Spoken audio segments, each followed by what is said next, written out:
Everyone, आज हम discuss करने वाले हैं कुछ केस स्टडी बेस्ड क्वेश्चंस। तो पहला क्वेश्चन है हमारे पास experimental study of photo electric effect, जिसमें एक पॉइंट सोर्स है S of power 6.4 into 10 raised to the power minus 3 watt emits mono energetic photons each of energy 6 electron volt.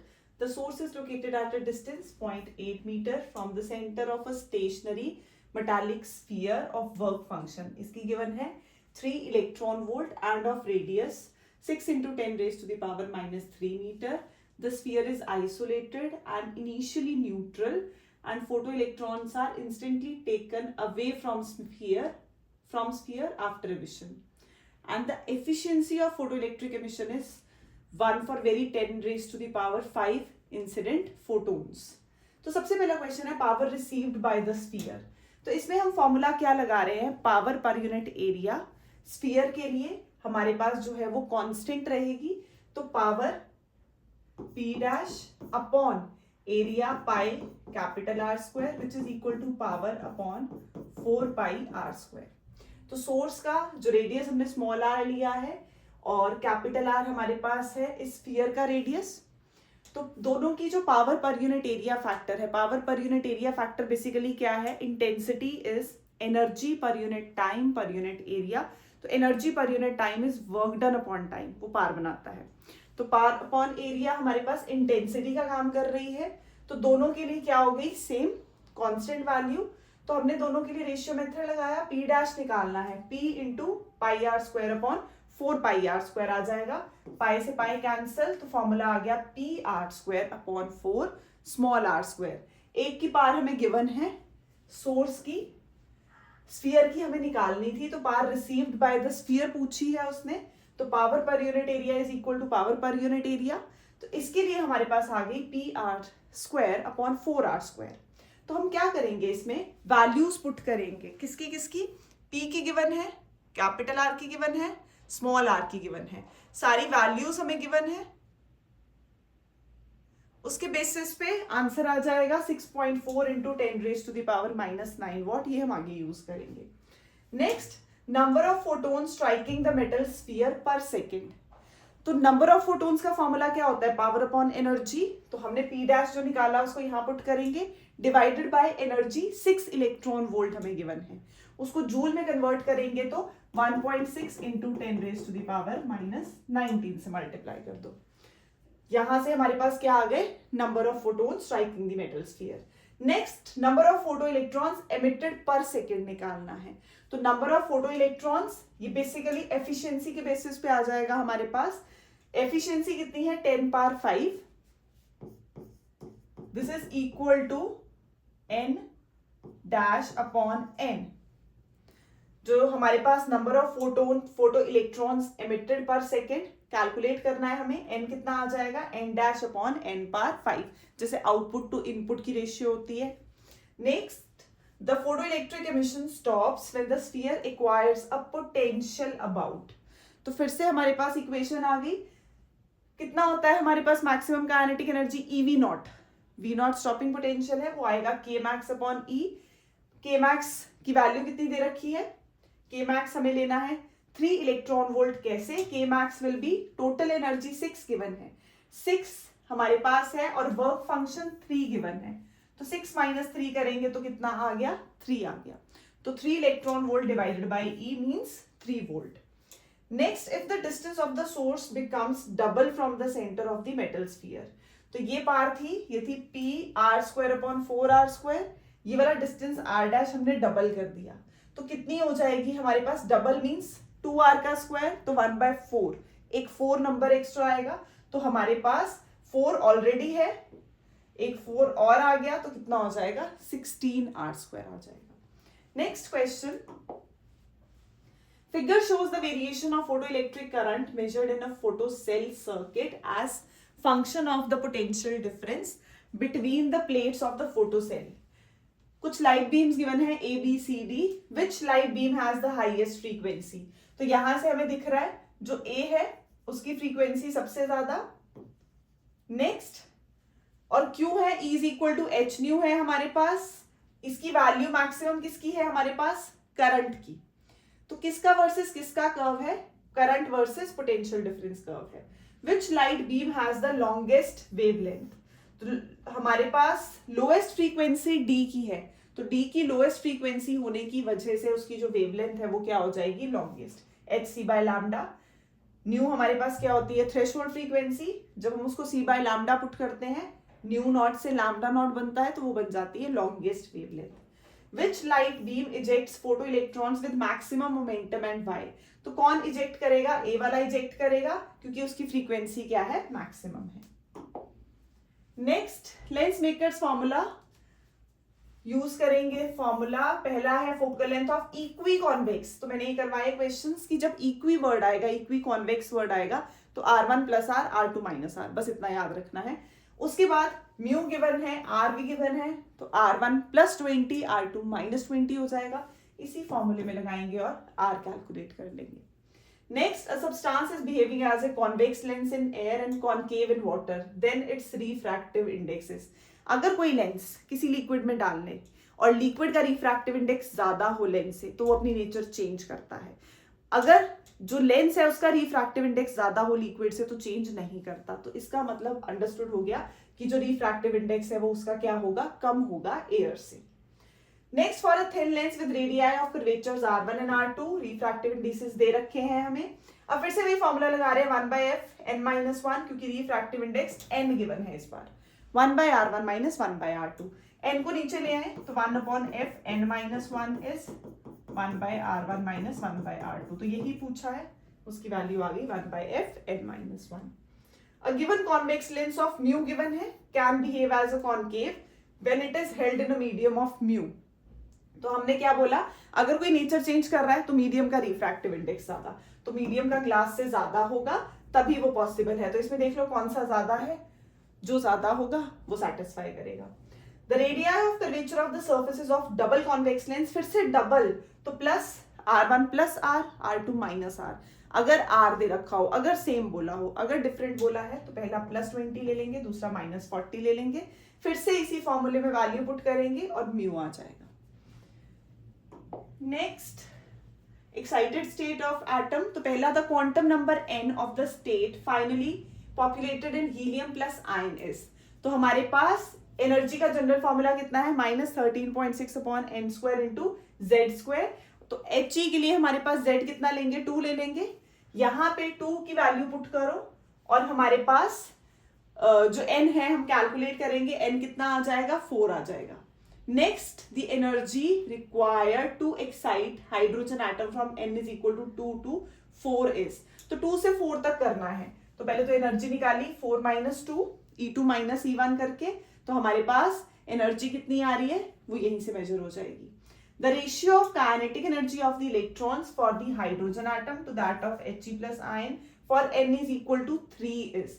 तो kinetic energy is directly proportional to z square upon n square. तो क्या आ जाएगा? Z1 square upon Z2 square, n तो same है दोनों के लिए, तो उसकी रेशियो आ गई 1:4।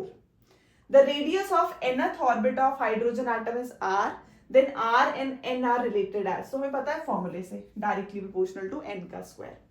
Angular momentum is integral multiple of h upon 2 pi, और उसने पूछा है angular momentum of an electron in hydrogen atom in second excited state, उसको क्या बोलते हैं? 3, तो 3h upon 2 pi।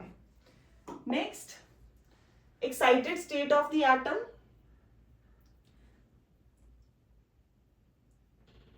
तो यहां पे हमारे पास ऑलमोस्ट सेम ही है, तो quantum number n of the state finally, तो वो कितना हो जाएगा? एनर्जी निकाल लेंगे E2 - E1, हाइड्रोजन एक्साइट हो रहा है, एक्साइटेशन एनर्जी हाइड्रोजन की। हाइड्रोजन अपनी एक्साइटेशन एनर्जी किसको दे रहा है? हीलियम को दे रहा है। कितनी दे रहा है? 13.6 - 3.4 कितनी है? 10.2। और जो हाइड्रोजन और हीलियम खुद लेके बैठे हैं कितनी है वो? फर्स्ट एक्साइटेड स्टेट में हाइड्रोजन की -3.4, हीलियम की -13.6।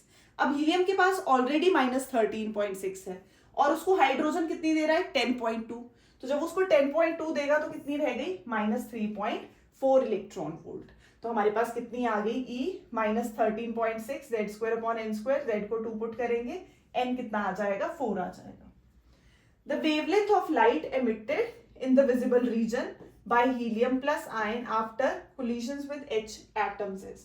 तो हमें वेवलेंथ निकालनी है। वेवलेंथ का formula 13.6 Z square upon HC 1 by N1 square minus 1 by N2 square. N1 कितना है 3, N2 कितना है 4, पुट करेंगे आंसर आ जाएगा।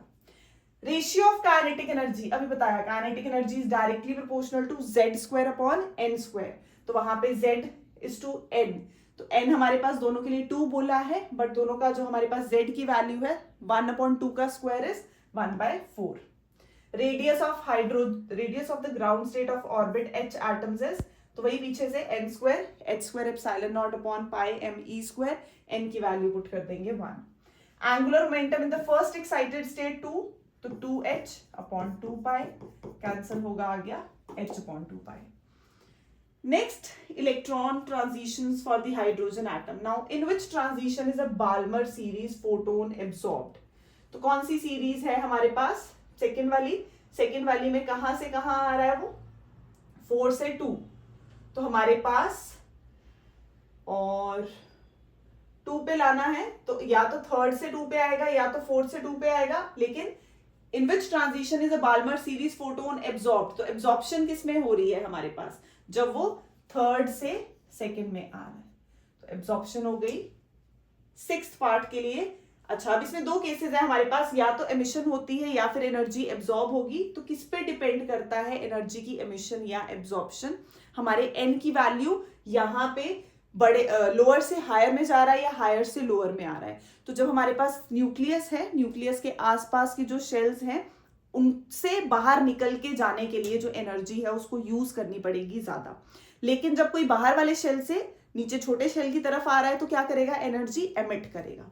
तो यहाँ पे हमारे पास आ गया 6th, the wavelength of the radiation involved in transition 2 is, तो फिर से लैम्डा निकालना है और ट्रांजिशन 2 के लिए, तो ट्रांजिशन 2 हमारे पास कहां से कहां है, ये 4 और 2, तो 4 की एनर्जी 2 की एनर्जी E2 माइनस E1 किसके इक्वल है, H new HC by lambda, तो लैम्डा आ जाएगा वहां से। Which transition will occur when a hydrogen atom is irradiated with radiation of wavelength 103 nanometre. तो इसमें हमारे पास हमें चेक करना है कि हमारे पास कौन सी ट्रांजिशन है। तो जो इसके आसपास है वैल्यू कैसे चेक करेंगे, सबसे पहले फिर से डेल्टा ई की वैल्यू हमारे पास क्या आ जाएगी, इन टर्म्स ऑफ हमें इलेक्ट्रॉन वोल्ट निकालना है। तो 103 नैनोमीटर मतलब हम लिख सकते हैं 1030 एंगस्ट्रॉम। तो हमने किया 12400 electron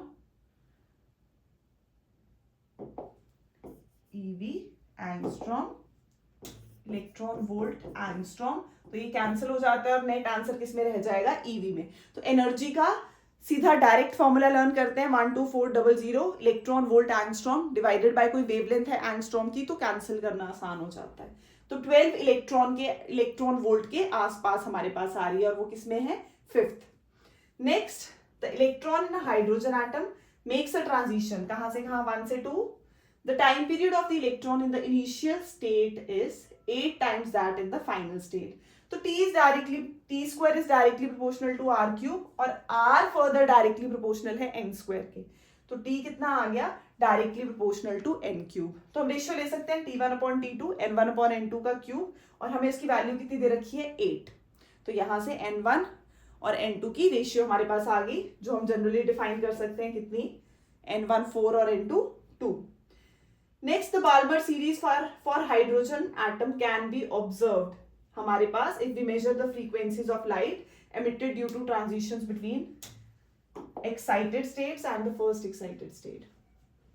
Line spectra of the hydrogen atom, तो ये हमारे पास फिर से Rydberg's constant की टर्म्स में formula, the wavelength of first spectral line of Lyman series। तो first spectral lines means हम लेंगे N11 N22 फॉर्मूला पुट करेंगे और हमारे पास क्या आ जाएगा, 1/λ करके वेवलेंथ, न्यू बार है तो वेव नंबर हो जाएगा।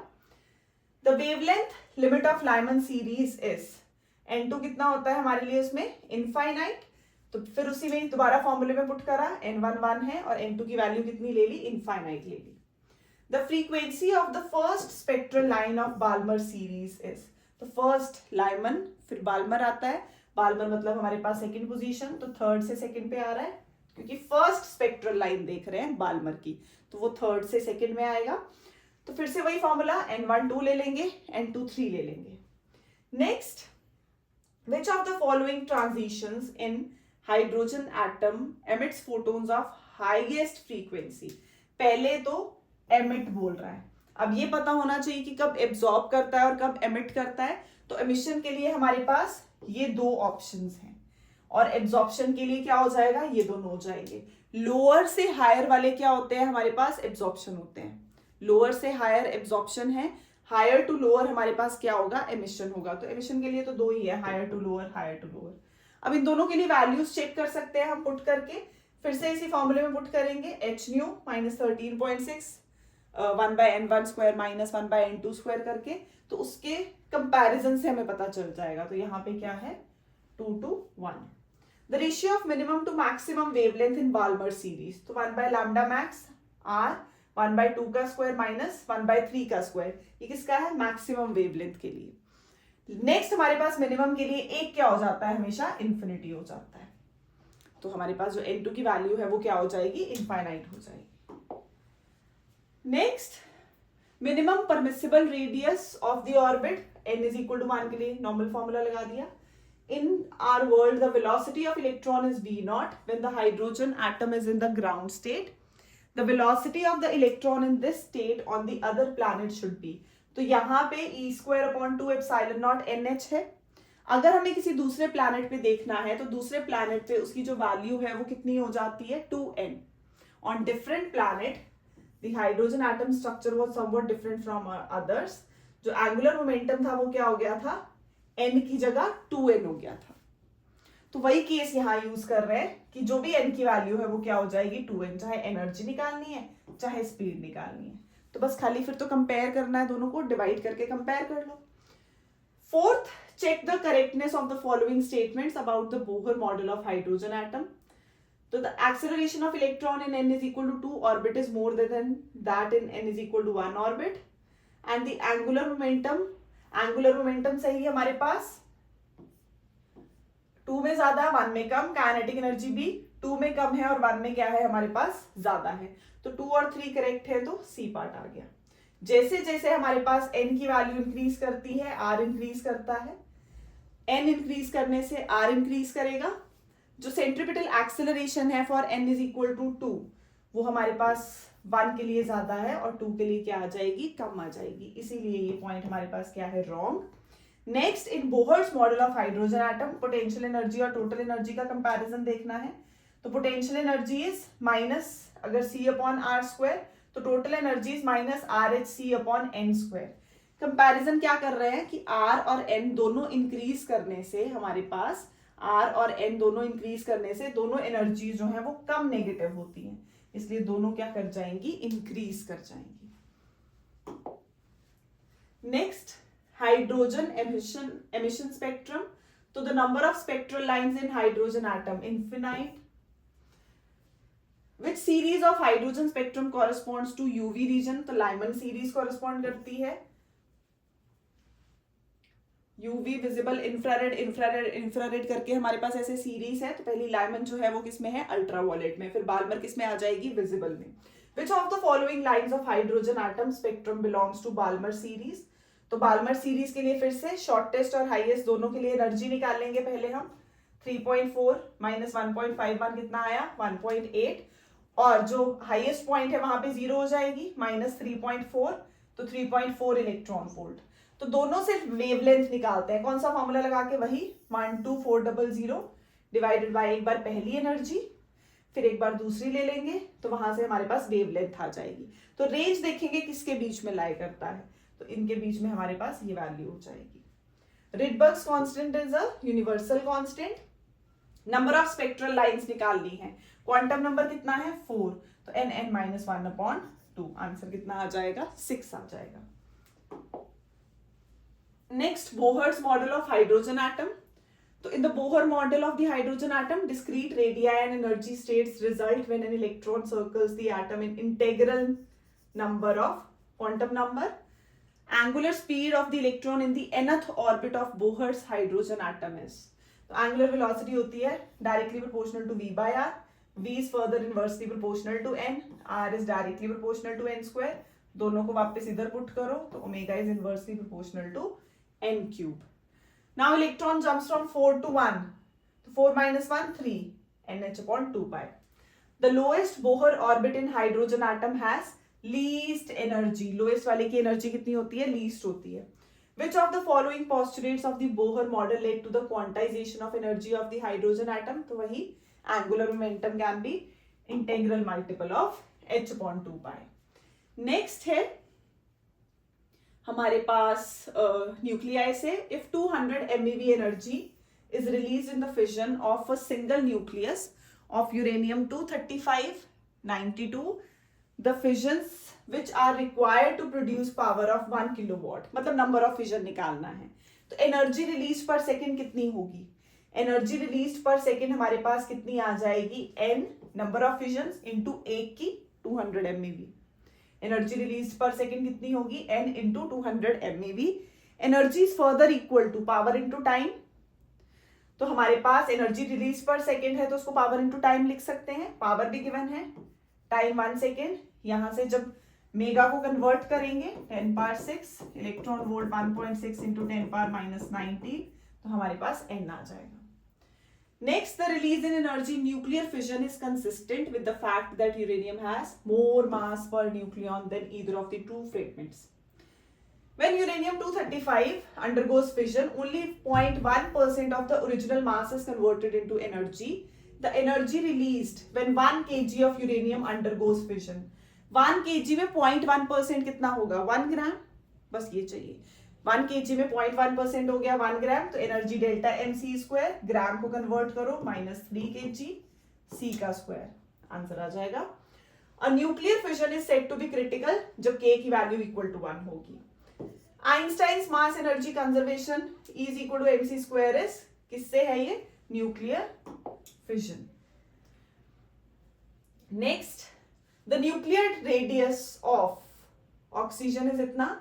The density of nuclear matter is, तो density, nuclear density is nuclear mass upon volume. तो mass 16 AMU given है, atomic mass. तो AMU को convert करेंगे 1.6 into 10 raised to the power -27 divided by 4/3 pi r cube. तो हमें value दे रखी है r की, पुट कर दी. Case 2, second question, what is the density of hydrogen nucleus? तो हाइड्रोजन के लिए फिर से डेंसिटी, तो ये फॉर्मूला भी लगा सकते हैं. यहीं से ये आता है, r को r0 a1/3 जब पुट कर देते हैं तो 3 mp 4 pi r0 क्यूब. 3 है, मास को फिर से कन्वर्ट किया, AMU में था, और साथ में 4/3 r0 is Fermi 1 point. r0 की वैल्यू हमारे पास यहाँ पे हमने वही ली है 1.1 into 10 raised to the power -15 और साथ में a. तो r0 क्यूब आता है और साथ में हमारे पास a आता है. तो कितना है a की वैल्यू यहाँ पे? 56. ये दे रखी है r0 is 1.1 Fermi. Density of a nucleus is constant. इसको हम सॉल्व करते हैं. It is independent of mass number. The nuclear mass of iron 56 is 55.85 AMU. It's nuclear density, फिर से वही फॉर्मूला लगेगा. Next, if the nucleus of aluminium has a nuclear radius of about 3.6 Fermi, तो यहां पे then, अच्छा ये वाला इसके लिए था 55.85, इसमें वैल्यू पुट करेंगे तो 3 mp. What is the density of hydrogen atom? तो मास ऑफ ये गिवन है 1.007825 और 4 by r0 की वैल्यू तो 1.1 फर्मी होती है, पुट कर दिया. न्यूक्लियर मास इसमें आयरन के लिए 56, तो फिर से AMU में गिवन था, इसको कन्वर्ट किया और हमारे पास AMU जो है 55.85 के साथ multiply 1.66 into 10 raised to the power -27 multiply करके चेंज होगा. नेक्स्ट, न्यूक्लियस है of aluminium has a nuclear radius of 3.6 Fermi और इसका एटॉमिक मास है 125. तो हमें रेशियो निकालनी है रेडियस की. तो r2/r1 is directly proportional to, वैसे r is directly proportional to, यहां से आता है a1/3, तो r0 तो कांस्टेंट है. तो r2/r1 a2/a1 की होल पावर 1/3. तो 125 का करेंगे तो हमारे पास क्या आ गया? 5 और इसका 3. तो जब सॉल्व करेंगे यहां से r2 गिवन है, r1 आ जाएगा. Next, astronomical telescope and astronomical telescope of magnifying power 7 consist of two thin lenses 40 centimeter apart. और ये केस नॉर्मल एडजस्टमेंट के लिए फॉर्मूला बता रखा है कि F not by F E in normal adjustment. ये भी नॉर्मल एडजस्टमेंट का क्वेश्चन है. The focal length of the lenses are, कई बार नॉर्मल एडजस्टमेंट रह जाता है, हम नॉर्मली कर देते हैं. तो यहाँ पे हमारे पास लीस्ट डिस्टेंस वाला फॉर्मूला नहीं लगेगा. कौन सा लगेगा? Normal adjustment. F not upon F E 7, तो F not plus F E कितना है? 40 है. दोनों की अब दो इक्वेशंस बन गई. यहां से एफ नॉट की वैल्यू निकाल के इधर पुट कर देते हैं, तो एफ नॉट एफ ई की अलग अलग वैल्यू आ जाएगी. सिमिलरली सेकंड वाला भी सेम है. Astronomical telescope has a power of magnifying power 10. Normal adjustment में डिस्टेंस दे रखा है 22, तो F not plus F E कितना है? 22. फिर से दोनों को एक से एलिमिनेशन मेथड लगाएंगे और सॉल्व करेंगे. फिर पहले एफ नॉट आ जाएगा, फिर एफ ई आ जाएगा. In astronomical telescope compared to eyepiece, objective lens has large focal length.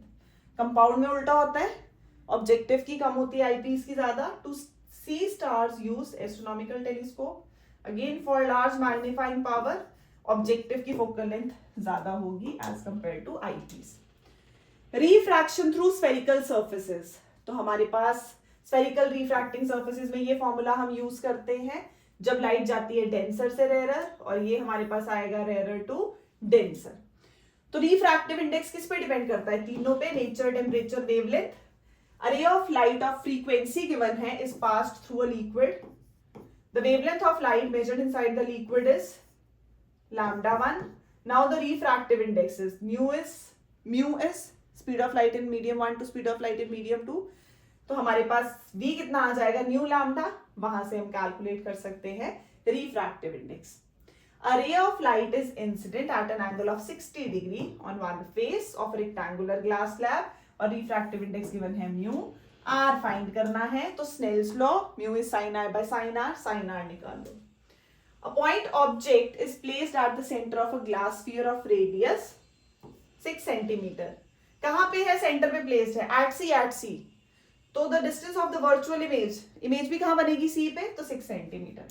In refraction light waves are bent on passing from one medium to second medium, because in the second medium speed change होती है. जब light एक medium से दूसरे में जाएगी, frequency change नहीं होगी, एनर्जी चेंज नहीं होगी. Next, compound microscope. The object distance for eyepiece so that final image is formed at the least distance of distinct vision. F not given है, एफ ई गिवन है, तो हम लगाएंगे आई piece के लिए lens formula. Least distance of distinct vision -25, F E भी given है 6.25 और कॉन्वेक्स की फोकल लेंथ पॉजिटिव, तो यहां से यू ई आ जाएगा. Case 2, how far from the objective should an object be placed in order to obtain the condition described in part 1. तो यहाँ पे सेम पिछले वाला ही यूज करना है. अब यहाँ हमें पता है जो how far from the objective should an object be placed in order to, yes. तो यहां देखो हमारे पास v not plus U E कितना गिवन है? लेंथ कितनी गिवन है? 15. तो v नॉट कितना आ गया? 15 माइनस 5 10. अब हमें क्या चाहिए? Object distance u not. तो ऑब्जेक्टिव पे लगाना पड़ेगा, पहले आई पीस में लगाया था, अब ऑब्जेक्टिव में लगाएंगे. तो यहां से u नॉट कितना आ गया? -2.5 centimetre. Next, magnifying power of the microscope in case of least distance of distinct vision. v not upon you not 1 plus D by F ई, सारी वैल्यूज पता है, पुट कर दो. The intermediate image formed by the objective of a compound microscope कैसी बनती है? Object से यहाँ इमेज आती है, यहाँ real inverted and magnified. The magnifying power of a compound microscope increases with focal length of both the objects and eyepiece are decreased. Lens makers formula फिर से वही. अब क्वेश्चन है बाई कॉन्वेक्स, तो R1 positive R2 negative, +30 -30, mu भी given है 1.5. Focal length यहां से निकल जाएगी, ये वाला डायरेक्ट यूज करेंगे.